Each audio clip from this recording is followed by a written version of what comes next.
Salam alaikum, salam alaikum.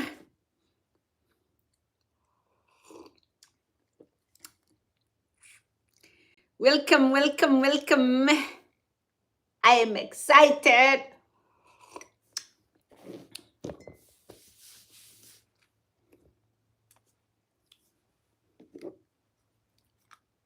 Salam alaikum.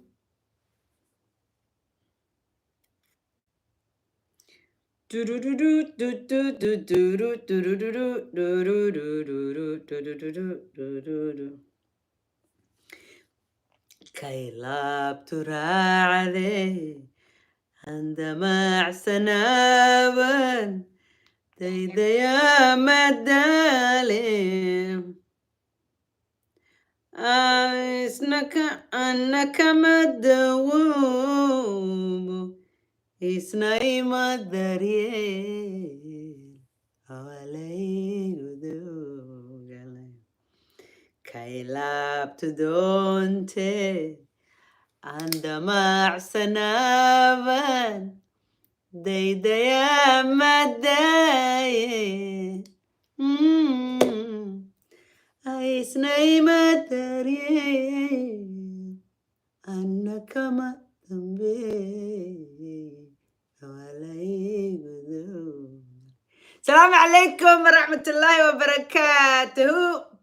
جمعة مبارك جمعة مبارك جمعة مبارك خير يا برادة نذير تشينيا. welcome welcome welcome welcome Charlie يالو سودو هذا. There's a lot of hope in the air. Hope is in the air. يا بسم الله الرحمن الرحيم. اللهم صل على محمد وعلى آله وصحبه وسلم. Charlie يالو سودو هذا برنامج كلا بعد. It's going to be an interesting one. Before we get started, don't forget Product Hinda Healthy Hair Care and Skincare product, the most amazing hair and skincare in the history of humanity. And I already take that to the bank. Meelaha aad ka heli kartaan oo dhan dukaankaygii waa Carmelka cusub Minneapolis dabaqa saddexaad 362A Minneapolis xalaalna waa lagu iibiyaa Verbo Djibouti Fashion Minneapolis International Mallka. marka waxa weeyaan Ottawa iyo Toronto way dhamaatay hadday gaadhi rabtaa waa already jidkay ku sii jirtaa. dad doonayso wajigaaga iyo labeen yeesha oo qurux badnaada oo soo koobma oo casuus yar iyo qurux yar iyo youthkaaga iyo ku soo noqda 10 sano inuu kaa ila wajigaynu ku soconay naagaha Soomaaliyeed wajiga waynu ku wada soconay waliba waa lagu sii kala socod bataa wajiga waa lagu sii kala socod badnaa haddii dulaysta in muddaa ku soo rifay yaa oo aad wajiga ku socotay waxa weeyaan you need this product. haddaad doonayso inaad dheehaaga iska haysato oo aanu kaa duulin yaa waayaha adduunka aad jare iskaga qabato this is the product you need, the most amazing skincare. Hindi waxay ku leedahay center dhan oo maca hoolkii iyo dukaankii iyo spa-gii iyo adduunkii oo dhan oo isku qofalan Hayes area-da la yidhaahdo London.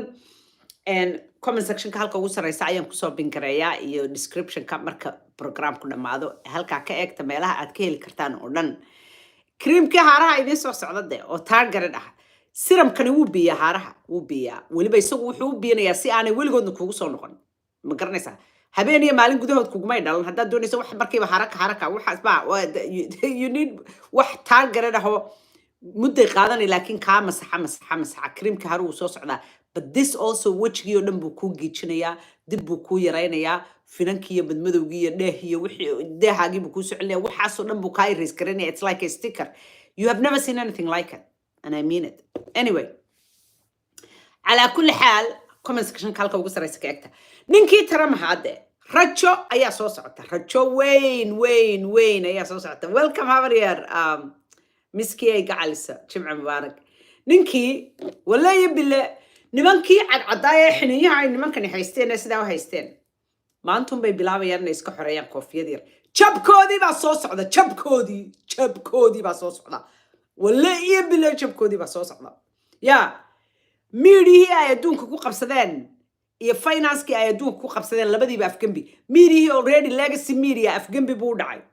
yaa miidihii ay dadka ku target garaynayaan ay xasarada iyo xinka iyo warxumatashiilka iyo xanta ay kaga falkinayeen dadaan khaniisiyahayna yidhahdaan waa khaniisiyo qaar ay yidhahdaan waa antisemitic qaar ay dadka maaragtay waa racist qaar wixii ay dadka ku gumaysan jireen don't you whoa I've been working out yeah gacantaydii siday noqotay ma aragteen maasha allah I haven't been looking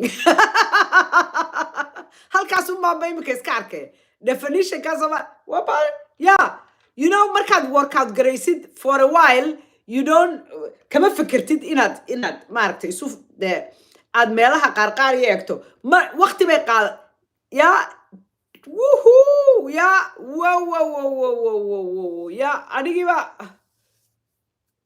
yaa war gabdhihii way awalba gabcahaygu way gabcaha adag baa lahaa way soo urureen waa faankaan idiin faanayay ka mid tahay waan idiin faanaya gabdhaha yaryarow cudud jilicsanayaan eg cudud jilicsan oo ruxanta iyo waxa ayaa laydinku arkin eg sabaartaan yaa wow anigii baaba waaba isu qushuucaya weligii sidaa isugu qushuuco iska shaqeeyo yeah age is just a number markaas unbaad ogaanaysaan yeah you can keep dheehaaga iyo quruxdaada iyo jidhkaaga iyo waxaaga oo dhan yaa markaad sidaa gamcaha saa isugu qabato waa inaad sidaa ahaataa aan kuuskuus yaryari kaa muuqan yeah sidaa inaad u sinaato weye maasha allah alxamdulilaahi rabbilcaalamiin galladoo dhan ilaahay bay u sugnaatay weligay anigu kuusay yaroo iska kuusan baan ahaayo iska adlariga ma garanaysaa so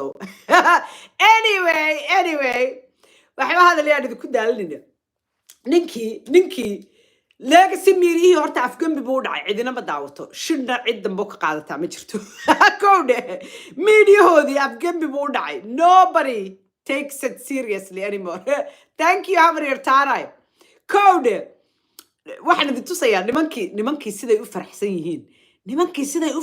yihiin nimankii cadcadaa ee kristanka ahaa iyo kuwii aan kristan ahaynba siday u faraxsan yihiin waxay they're really putting a lot of their eggs in ninkan rajadoodu aad iyo aad bay u sareysaa waxa fiidihanaan aad uga helayo Elon Musk iyo muxuu ahaa Trump oo codkaan iska gaabinaya I wish heestii staying alive iyagoo ku ciyaaraya this is so cool look at this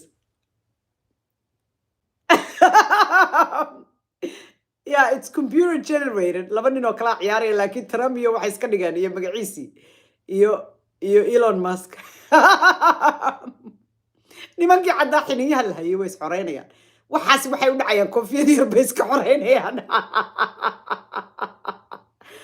ay miskiyey allaara waa mabad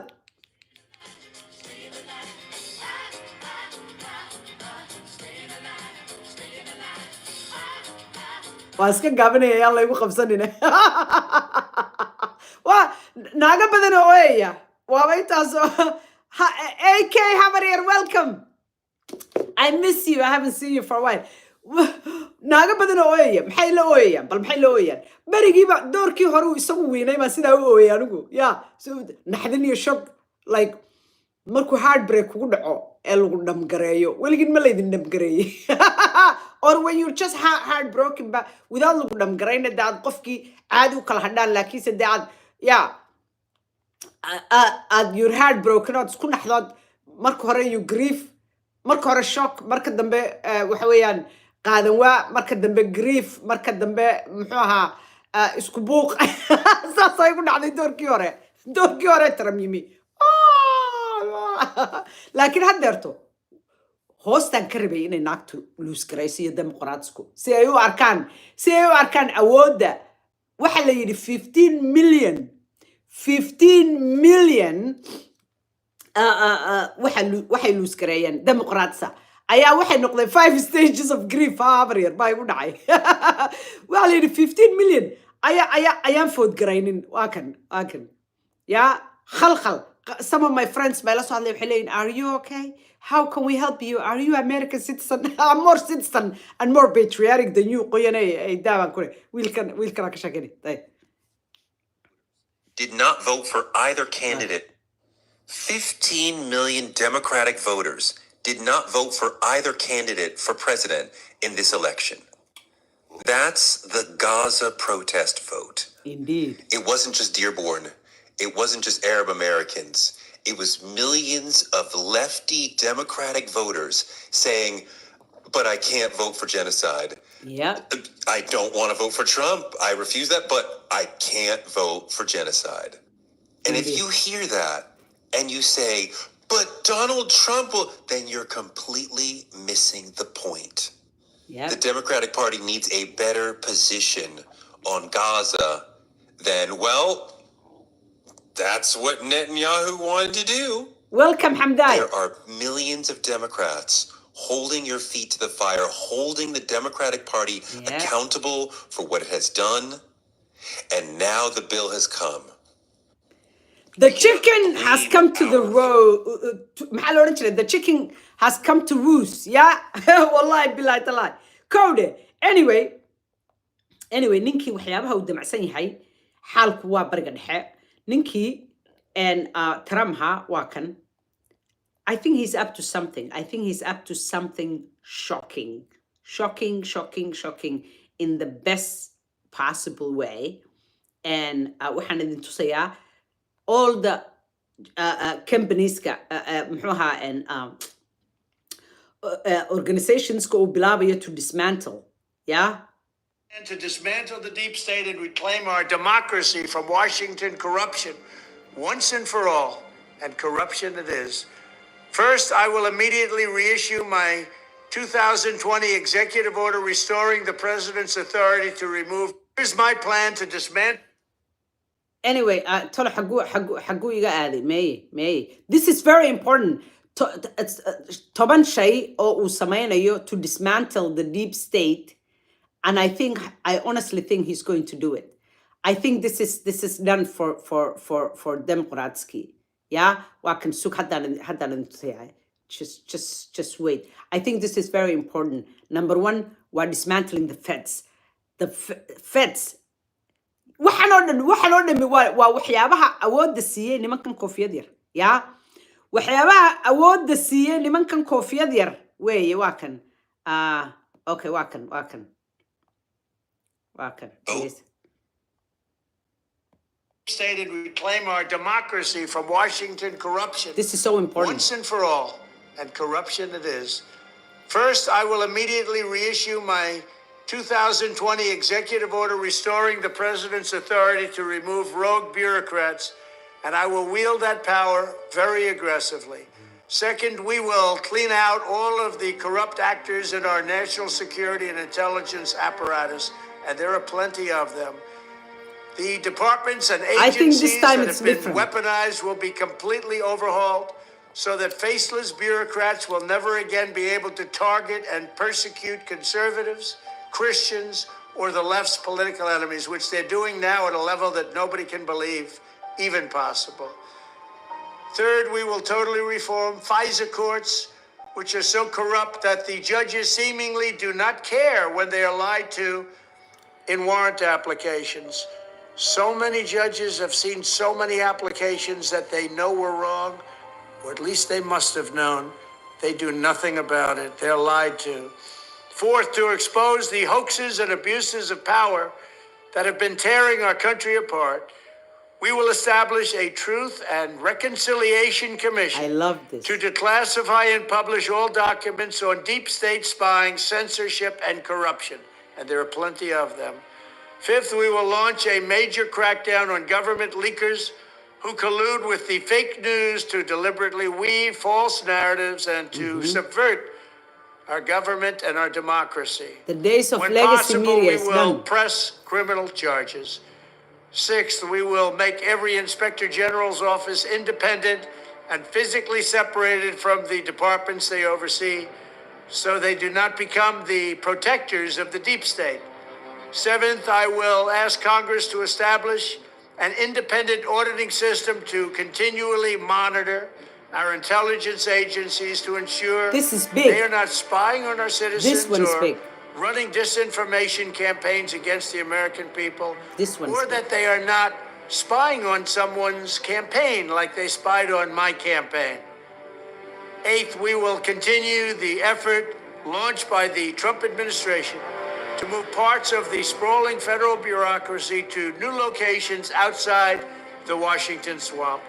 Just as I moved the Bureau of Land Management to Colorado, as many as 100,000 government positions could be moved out, and I mean immediately, of Washington to places filled with patriots who love America, and they really do love America. Anyway, this is huge. This is huge. This is essentially waxa weeye dismantling the government in la furfuro oo dib habeyn gebigoodaba lagu sameeyo. I'm not saying Republicans they're better than the Democrats when it comes to certain things waxyaabo badan, lakin I think when it comes to managing the government, there's so much ban iyo bureaucracy iyo warqadaan dhamaanayn iyo wax la iskula wareegayo iyo ways the way systemku haddeer uu shaqeeyo. I think this is very important. I think nimankani finally way fahmeen systemkan dadka design gareeyay waa dadka iyaga ahaa. By the way, ultimately waxaan oo dhan waxay ku soo noqonayaan muxuu ahaa BlackRock iyo Vanguard iyo maaragtay these organizations layers leh. Waxaan idin tusayaa, check this out. And marka way fahmeen finally adduunkii oo dhammina inuu haddeer indhihii adduunka oo dhammina ay ku soo jeedaan. This is very important, check this out. Indhihii adduunka oo dhammina ay ku soo jeedaan little over a year ago, certain things lama odhan kari jirin. Not only inay wax walba ay establish gareeyeen ilaa fedska ilaa waxa la sameeyey credit companieska reerkaasaa sameeyey oo fed muxuu ahaa the feds which oversees lacagta dhan ee waddanka iyo maamulka lacagta iyo printing lacagta. Waa by the way waa si ay isaga gurtaan lacag aanay lahayn, yeah. iyo dadka inay individualska xataa qaarna bad credit lagaa dhigo haddaad wax yar leyd la noqoto. iyo haddii kambaniyada siday doonayaan ay ka waayaan si ay u baabiyaan inay bad credit ka dhigaan, label galayaan bad credit, which is what they waxay damceen inay ku sameeyaan ninkan Elon Musk. berigii dhaweydee looga yeedhay meeshii magac lahayd Tel Aviv, waxyaabaha lagu yidhi waxay ahayd your companies gebigoodaba dhulkaa la soo dhigaya because bad credit baa lagaa dhigaya, yeah. Because already investigation baa lagugu furaya. Investigation marka lagugu furana xan baa lagaa fidinayaa inuu shaqaalaha qofkaasi kambanigaasi si xun ula dhaqmo, inuu kambanigaasi anti-Semitic yahay, inuu kambanigaasi tuug yahay, inuu waxyaabo sharci darraa sameeyey. Slowly but surely baa credibility-ga lagaaga dilayaa, magaca lagaaga dilayaa. Deetana the next thing you know, stockskaagii baa la dhamgaraynayaa. Qofkaagii ahaa imka multi-billionaire-ka waxaad ku soo dhacaysaa almost worth nothing. Marka waxaan oo dhan waa waxay ku talagaleen qofkay doonayaan inay kor u dhisaan, qofkay doonayaan inay dhulka ku soo daayaan. And the same thing ay ku sameeyaan celebritieskii iyo cid walba iyo the same way ay company kasta oo madaxa la soo kacana ay u iibsadaan, ma garanaysaa. Anyway, and nimankani finally exactly cancellation bay ku gareeyeen. That's why they're muxuu ahaa after this election AK baa yidhi the cancellation kan iyo waxaan iyagaa keenay because wax walbo dadka lagu cancel gareeya iyagaa iskale, miidiyihii iyagaa iskale, lacagtii iyagaa iskale, bankinkii iyagaa iskale, muxuu ahaa everything iyagaa iskale. So iyagunbaa ilaahay ka soko kuna dhisi karaa dhulkana kusoo dhigi karaa. So nimankani I think finally this time anigu waxaan isleeyahay it's different. Of course ma doonaya in waxba la yeelo reerkan, lakin at the same time I think awoodoodu is going to diminish because nin baan haddeerto dhegaysanayay arrimahan Yahuudiya wuxuu yidhi this time is going to be different. Haddaad isleedihiin Netanyahu he shouldn't be so excited. Al Jazeera ahayd because this time Trump presidency is going to be different. Wuxuu different ku noqonayaa, in fact more power this time waxaa leh iyo more leverage Arabta than Yahuuda weliba Netanyahu iyo ninkani wuxuu yidhi horta deeply isuma jeclaa inuu user yahayna cid waliba way aragtaa, okay. And the people that had their leverage ka haysta that can make all the difference in the world and ninkani dhegaysanayo and hadday iyagu serious yihiin waa MBS ninkan Emirates ka haysta iyo Qatar. Saddexdaas have more power buu yidhi to wield the ninkan hadeerto.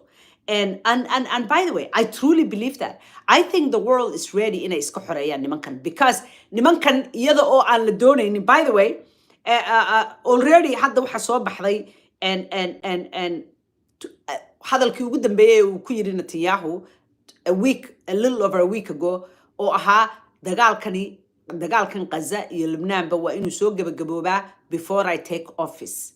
Yeah. And haddaan anigu qabsado I want dagaalkani inuu soo gabagaboobo. Yeah. Marka I think this time is going to be different. Nimankani iyaga u baahan inay iska xoreeyaan nimankan. Yeah.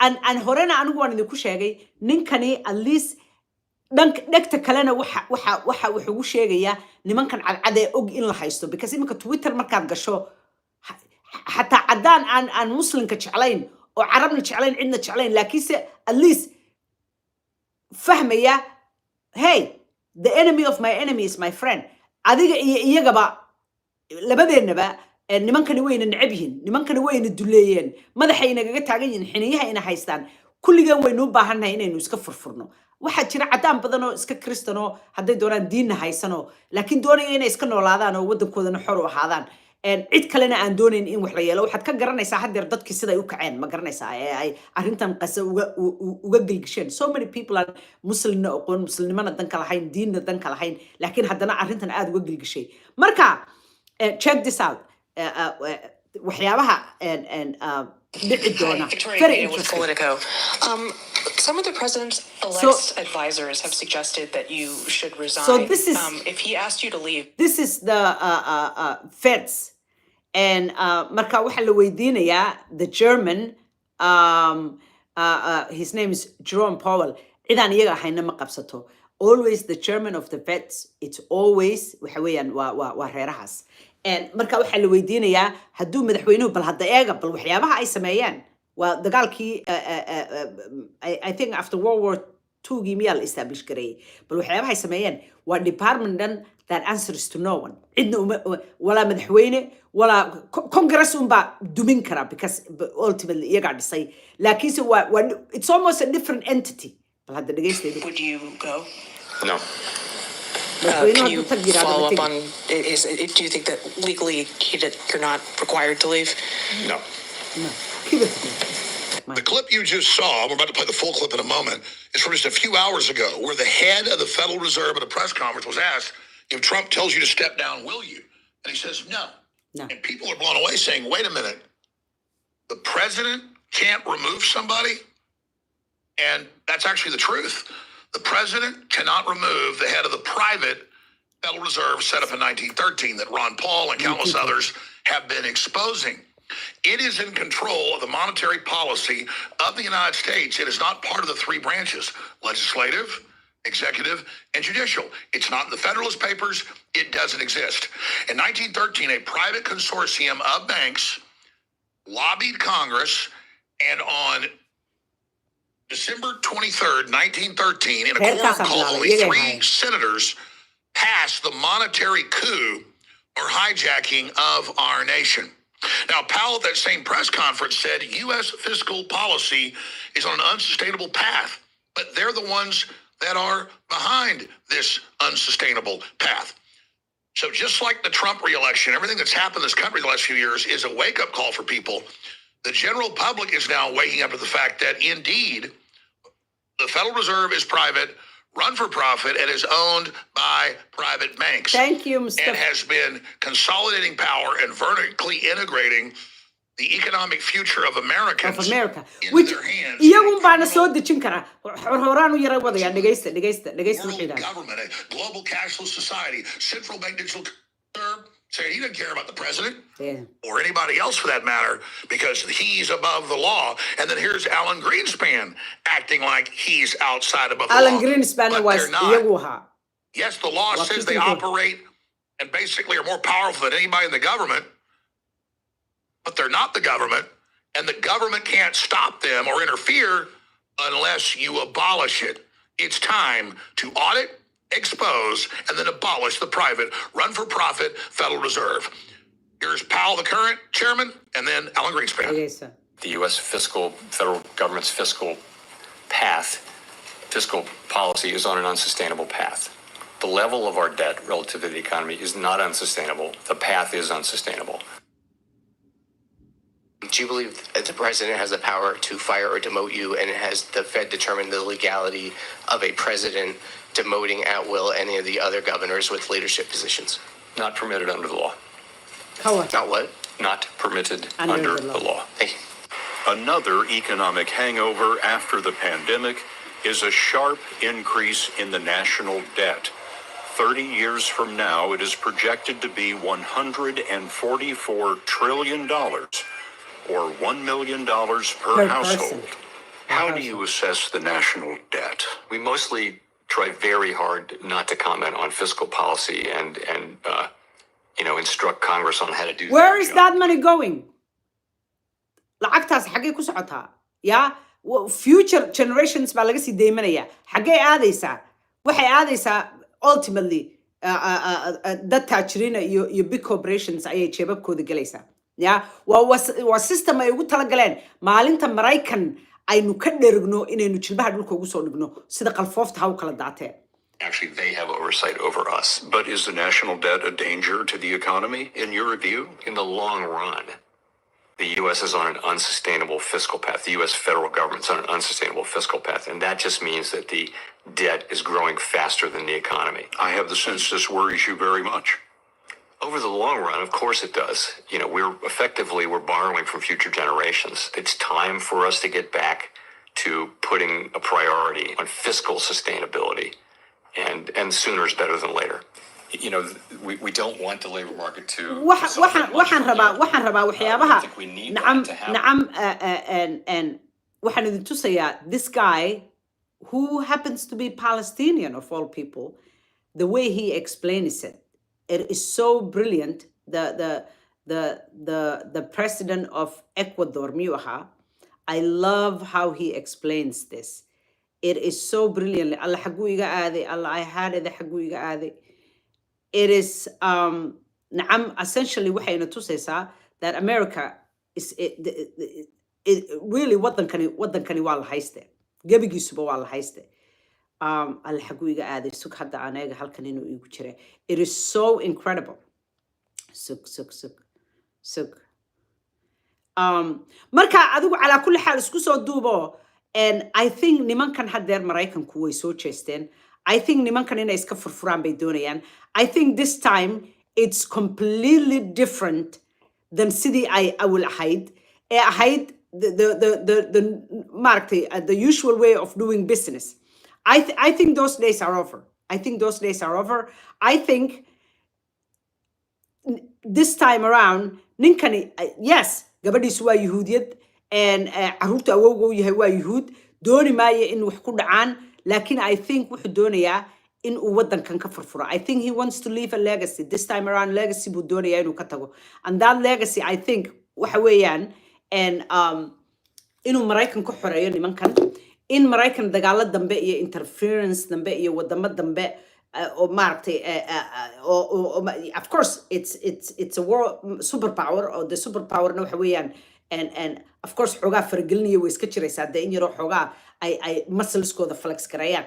I think laakiin sida haddeerto aan wararka ku fahmay a lot of experts sida ay sheegayaan nacam he's going to show dadkan tough love because uma baahna inuu mar kale soo noqdo.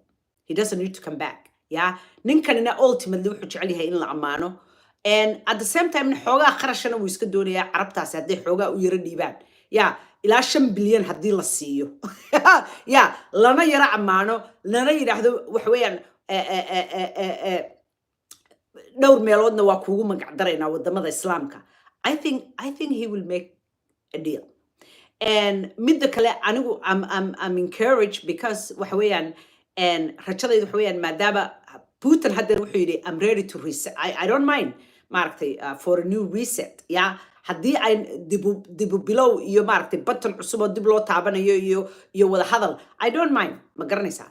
And Iran iyo carabtii waxay yidhahdeen annaga madaxweyne Maraykan waa isuukaayo mid Trumpna waa kii aanu awalba ogeyn. It makes no difference to us. Annagu waxa weeyaan we will keep fighting. And but I think there's hope. anigu waxaan isleeyahay there's hope and because nimankan dib dambe laga biqi maayo he will stop the taxi money from draining absolutely from tax money tax money AK I think there's hope waan soo gabagabeynayaa madaxweynaha Ecuador baan intusi doonaa next time I don't know so many things ba halkan ku jira oo wixii baa igu badane and waxaan idinku khatimayaa this video Sneeko I don't know in aragteen Sneeko iyo Rabbi Shmulio is helay this was so powerful yeah check this out qof baa igu yiri x waan dhageystaa laakiin kama hadlo laakiin waan dhageystaa but I will inshallah check this out No, I'm not doing no. this Absolutely is so not. good Absolutely not. You know I'm free Palestine. I don't support anything you do. I think you're a disgrace. This is for Trump right now. I don't want to have this. waa habeenkii doorashada ayay I don't know somewhere New York isku arkeen I think New York inay tahay and Sneeko calankii Mareykanku huwan yahay iyo koofiyadii Make America Great na wuxuu leeyahay 45 47 ku qoran tahay dee shimbirtii bay is heleen waa lay caliyada daadinaysay and this is interesting I just thought You this know I'm was so free powerful Palestine. I don't support anything you do. I think you're a disgrace. This is for Trump right now. I don't want to have this discussion. I don't need to speak to you. I'm a disgrace? Yeah, I think everything you stand for is a disgrace. Oh, me? You know who I am? Yes, of course I do. Hey, you know who I am? Of course I do. That's my question. Who do you have allegiance to? I have allegiance to that flag that you are Okay. disgracing. Why do you come here with the right Israel this flag? second. Why do you come here with this the is so powerful wuxuu leeyahay I have allegiance who do you have allegiance to yeah calanka aad adigu xidhan tahay kulaha calanka so why are you wearing marka calanka Israel waa la qaawinaya nimankan comments ka hadaad aragtaan sida loogu aasayo nimankan alla maxaa loo ciil qabaa cid walba u ciil qabta everybody waxay leeyihiin first allegiance koodu waxa weeyaan kulligood isku wada duuba waa Israel I saw you with the Israel flag. Of course, I love Israel. Okay. Greatest So go to ally. Israel. Absolutely. Greatest Greatest ally. What do they give us? Let me ask you. What does Israel give us? What What does question? what does Israel give you? Yeah. The most essential intelligence Oh, yeah. about whether or not we're going to be attacked. Bombs.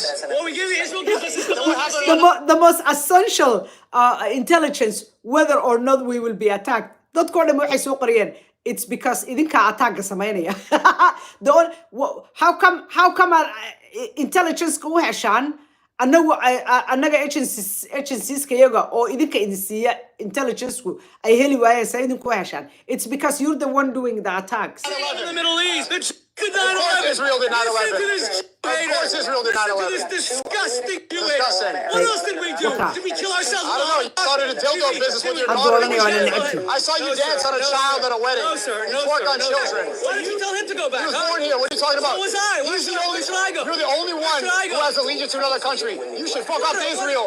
If you have allegiance to this, See that? you came here with an Israel flag. No allegiance. We did 9/11. He doesn't have a flag of Africa on him. The Haitian flag.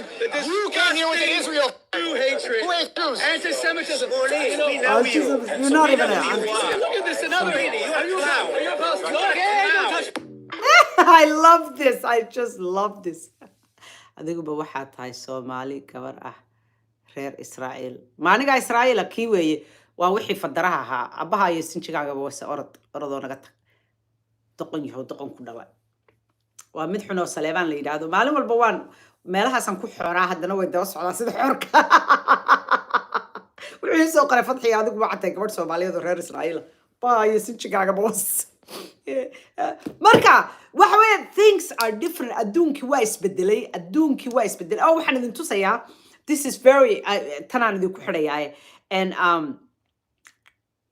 ninkan magaciisii wuxuu la shaqeynaya I think this time xataa dadka uu dooran doonaa are going to be different and sida la sheegayo his son-in-law doqonkii and magaca lahaa muxuu ahaa magacii masiibadii muxuu ahaa kii gabadhiisa qabay and this time around he's not involved sida la sheegayo but this is interesting and odaygan aan doonaya inaan idin dhegeysiiyo magaciisii Dr. Ron Paul Happen to get inflation back to 2%. Ron Paul wuxuu la shaqeynayaa haddeerto Elon Musk Turned out to be misinformation. Hello, check this out everybody, and thank you for tuning in to the weekly report. With J.D. Vance and Elon Musk, suddenly ideas are back in this campaign. This presidential campaign season may be one of those turning points in history for reasons good and bad. Anyone watching the one debate between the Republican and Democratic Party candidates would not have come away with the view that this was a great battle of competing principles and visions for the future. It was a campaign of name-calling and bullets, where one candidate avoided discussing ideas at all costs and even avoided the media at all costs. Anyway, The other I will candidate dodged two I will attempted forward it a little bit. assassinations, wuxuu ka hadlayaa while its coverage of the Harris campaign was 78% positive. There was no talk about the Federal Reserve and how it hurts the middle class, helps the wealthy, and greases the war machine. Then, at the tail end, things got interesting. Republican candidate for Vice President J.D. Vance mentioned last week that he had come to the view that the Federal Reserve was not the benevolent force for good that its supporters claim. He didn't say it in those exact words, but that it was his point. Then Trump surrogate campaigner Elon Musk made an announcement that no doubt terrified the D.C. swamp. Yep. Were he to get the government efficiency job, Trump suggested he'd start with a bang, cutting off $2 trillion from the federal budget. We even had a little fun with it. After I posted some encouragement on Musk's Twitter X, he responded that he would be happy to have me join him looking for places to cut. Okay, Well, the last thing I am looking so for I is know another dad job. badani kan excited kuma noqonayaan. Elon Musk reach out to him odaygan wuxuu yiri former congressman haddeerna inankiisa Kentucky ka soo gala isaguna Texas buu ka soo gali jiray. Ron Paul waxa weeyaan one of the most brilliant Congress people buu ahaan jiray Dr. Ron Paul and Waana supporters of Palestine. Yeah, wuu ka soo horjeedaa foreign interventions iyo maaragtay wadamadan la duminayo dowladahooda iyo particularly siyaabaha loola Mareykanku ula dhaqmo wadamada Carabta iyo Muslimiinta aad iyo aad buu uga soo horjeedaa. One of the very few, he was kind of like Massey oo kale. Haddeerna wiilkiisa iyo Massey and Congressman Thomas Massey waa labada qof ee ku jiraba weeye meesha ee maaragtay dadkan gacan bira iskaga haya and maaragtay ABAC. Anyway, and marka lacag badan baa la goynayaa federal budgetka, of course 10 years in laga gooyo 2 trillion. Oh, Somalidi section 8 kii iyo yeah, Medicaid kii iyo waa loo soo galay, laakiin I think ultimately I think it's good for dadka way u fiican tahay. Programmada yaryar ee saqajaanka ee qurunka marka la jaro imika waxaa jira millions and millions of jobs. Shaqooyin baa buuxa Mareykan cid qabata la laayahay oo awal the foreigners kaasi waxay u soo gali jireen Mareykan because dad badan oo waxa jira aan shaqaysanayn inaga laftigeena naqaana imisaynu naqaana inagu markaynu kulligeen isla hadalno. I know even some of my family members laba saddex shaqo ka shaqaysan kara waqti badan ku lumiya bilaa macne way kullige dadku inay shaqaystaan caafimaadkooda u fiican tahay sharaftooda u fiican tahay cisigooda u fiican tahay maskaxdooda u fiican tahay si walba way kugu fiican tahay. dad badan oo dadkan programmada dawladda ku jira iyo guryahan laga bixiyo dadka way limit gareeyaan waxay ku xukumaan dadka inay maaragtay lacagtooda aan inta dhaafin inta haddaan dhaafo halkana layga goynaya inta haddaan dhaafo halkana layga goynaya waa dugaagnimo waa saqajaanimo adiga oo inta saddex jibaarkeed samayn kara oo adigu aad kiradaada iyo mortgage-kaaga iska waxa laga yaabaa dadkaas inay wada tanaadaan oo guryo iibsadaan oo nolol fiican oo cisi iyo karaamo leh ay ku noolaadaan. I think this is good for us. Cid walba way u fiican tahay and it will put the country maaragtay on track ultimately ma garanaysaa and insha Allah anu waxaan isleeyahay dad this time anigu rajaan qabaa. That's why and yes labadooda midna uma codaynin laakiin isagana maan dhibsan ma jecli of course ma jecli ninka and oo kibirkaan nacabahay waa nin kibir badan and oo da iska hadla laakiinse sida dad badan oo yaqaana ka sheekaynayaan waxa ha iska cabaado ha iska qayliyo laakiin waxa la yidhi dagaal badanna ma jecla and intaana waxa beri dhexdaas markii doorkii hore Iran la doonayay in lagu duulo oo John Bolton kala yiraahdo yuhuudka doqonka ah kuwii maaragtay Middle East ka baabiye Dick Cheney iyo la shaqeynayay ahaa kelabka ah anyway ay u yimaadeen ay yiraahdeen Iran waxay naga soo riday drone fursad baynu haysanaa haddeer aynu nahno drone baad naga soo rido aynu ku dumino ku burburino aynu ataagarayno wuxuu yiri haddaynu ataagarayno imisa ilaa intee qof baynu dili karnaa waxay yiraahdeen 1 ilaa 10 inta u dhaxaysa wuxuu yiri I don't want waxa la yiri wuxuu yiri ma samaynayo because I don't want dadkaas dhiigooda inuu maaragtay aan mas'uul ka noqdo naf bini aadan oo maaragtay Salebani iyo ha waa run wuu dilay لكن it's different markaad general iyo dad ciidana laakiin shicib masaakiina I don't want inaan laayo marka I think this time is going to be different iyagana wuxuu ku oran karaa I am your friend wax walbaad doonaysaan waan idin siiyey yeah laakiin intaa ka badan ma bixin karo I'm sorry because haddeer dib dambe isaga iibin maayo at the age of 78 I think this is fursadiisii supermanka uu jecel yahay inuu noqdo uu ku noqdo and I think it's going to happen and marka insha Allah rajadu aad iyo aad bay u wanaagsan tahay insha Allah and the waxweyn we have to keep hope alive inagu waxweyn at least Soomaaliyeed aynu nahay muslimiinta kale dhulka lagu jiidayay baaba resilient ah inaguna we're even more resilient marka anu rajadaydu aad iyo aad bay u fiican tahay for some reason rajadaydu aad iyo aad bay u fiican tahay insha Allah biidnillah ilaahay waxaan ka baryaa nimankan maanta iyaga awoodda gacanta ku haya nimankan kristanka ah ee cadi inay nimankan iska furfuraan haddii nimankan ay iska furfuraan adduunka oo dhan baa laga furfurayaa nimankan AK habar yar no your take wuxuu yidhi your take on Trump is unfortunately not accurate well maybe not lakin I know Trump was unpredictable but I trust him this time around I think than I do Democratska so I'll take that he has a business mindset that he will not waste money on wars AK absolutely habriyar Allah ayo cadowgaaga cadow kaafiya oo af gambiya ku salid aamin ilaahayow rabbigayow iyaga isku salid iminka labadooda isagaa la qaatay hana absolutely I agree habriyar naciime cabdi laakiin maxay kugu taalaa kuwa u dhow ayaa ku dili naciime cabdi maasha Allah